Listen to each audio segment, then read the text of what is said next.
In the last video, as J.J. Gordon and I were talking about filling cups, he made a comment about, I'm sure somebody has done a study on all the different vessels in the scriptures that liquids were shared in, which made me think, made me kind of wonder a little bit more, because indeed we do use a variety of vessels.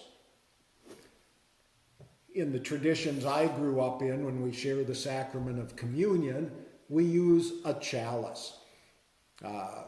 Beautiful. Some are a lot more ornate than this one. This one is quite simple, but yet set aside for special use. And then as I was digging around some of the glassware from our home, I also noticed a couple little pieces of glassware. One which is a cordial or liqueur cup that would be used on special occasions, and then also the pink depression glass that has been passed on in my wife's family for a while. Special vessels for special occasions. In the second letter of Timothy, the 2nd chapter, the 20th verse, it says, "Now in a great house there are not only vessels of gold and silver, but also of wood and clay, some for honorable use, some for dishonorable."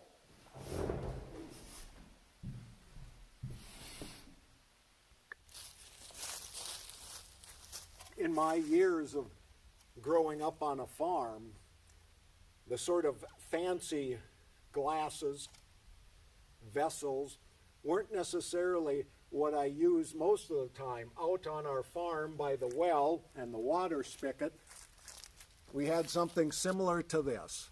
An old, kind of beat up tin cup. Maybe it was used as a measuring cup at one time, but that was the main source. So when we were thirsty and wanted a drink and we were outside from the well, we could turn on the spigot and get refreshing water. However, with having a couple brothers and sometimes we were all thirsty at the same time, the cup wasn't available. Or sometimes somebody took it and forgot to hang it back, because we usually had a piece of wire on it that hung over the well spigot. So either of those situations, when my brother was using the cup or somebody had misplaced it, one of the other things you could do quite easily, and what I did quite often, was simply to take my hand and drink. Vessels. What are the vessels that we use? What are the vessels that have places of honor in our lives? From the 2nd letter to the Corinthians, Paul writes, "We have this treasure in clay jars, so that it may be made clear that this extraordinary power belongs to God and does not come from us." We are vessels. Maybe like the tin cup at times, a little beat up and a little broken.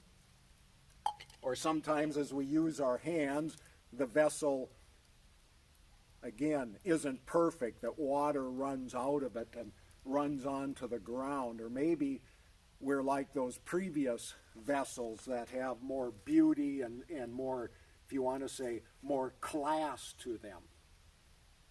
But it's not about us. It is about God's grace, God's acceptance, and it's about us living that out in daily life. We all are vessels. Vessels of the grace and love and acceptance that God provides, so that as we are vessels, we can share our lives with one another. Gracious God, thank you for creating us as vessels. Sometimes if We want to say that with great beauty, at other times with cracks and brokenness and dents and dings. But you take us as we are. You fill us with your strength and your goodness. Help us, O Lord, to continue to live our lives as your vessels wherever we see fit. Amen.